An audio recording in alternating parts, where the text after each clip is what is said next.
Hello বন্ধুরা, সবাই কেমন আছো? আশা করছি সবাই খুবই ভালো আছো। আমিও খুব ভালো আছি। তো আজকে আমরা চলে গেছিলাম এই প্রচণ্ড গরম থেকে রক্ষা পেতে বনগাঁর অগ্নিকন্যা ওয়াটার পার্কে। প্রথমে তো আমাদের যেতে খুবই মজা লাগছিল যে আমরা ওয়াটার পার্কে যাচ্ছি, কিন্তু ট্রেনের মধ্যে আমাদের অবস্থা খুবই খারাপ হয়ে গেছিলো, প্রচণ্ড গরম পড়েছিল। তো আমরা এখন ট্রেন থেকে নেমে ওভারব্রিজ পার করে 1 নম্বর প্ল্যাটফর্মের দিকে গেছিলাম। 1 নম্বর প্ল্যাটফর্ম থেকে নিচের দিকে নেমে অনেক টোটো পেয়ে যাবে তোমরা। এখান থেকে বনগাঁ স্টেশন থেকে অগ্নিকন্যা পার্ক পর্যন্ত 25 টাকা করে ভাড়া নেয়। তো এই স্টেশন থেকে অগ্নিকন্যা পার্ক পর্যন্ত খুব সম্ভবত 20 থেকে 25 মিনিট লাগে।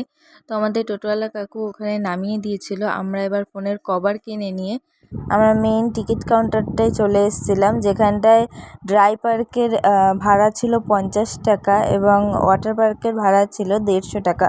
তো প্রথমে ড্রাই পার্কের টিকিটটা কেটে তোমরা ভেতর দিকে গেলেই ওয়াটার পার্কের টিকিট কাউন্টারও তোমরা পেয়ে যাবে। তো আমরা ওয়াটার পার্কের টিকিট কাটা হয়ে গেছে, এবার আমরা যাব ভেতরের দিকে। ভেতরের দিকটা তোমরা প্রথমে ঢুকলেই দেখতে পাবে একটা পুল আছে। আর ওয়াটার পার্কে ঢুকেই তোমাদের লকার ভাড়া কত, ড্রেস ভাড়া কত, সব তোমরা প্রথমের দিকে যে টিকিট কাউন্টারের পাশে যে চার্টটা ছিল সেখানটায় তোমরা দেখে নিতে পারো। আমি আসলে সেভাবে কোনো ভিডিও করতে পারিনি, কারণ আমার শুধু ভয় লাগছিল যে আমার ফোনের মধ্যে যদি জল ঢুকে যায় তো আমার খুবই সমস্যা হয়ে যাবে। সেই ভয়তেই আমি কোনো ভিডিও ঠিকভাবে করতে পারিনি। তো যতটা পেরেছি ততটাই ভিডিও করার চেষ্টা করেছি।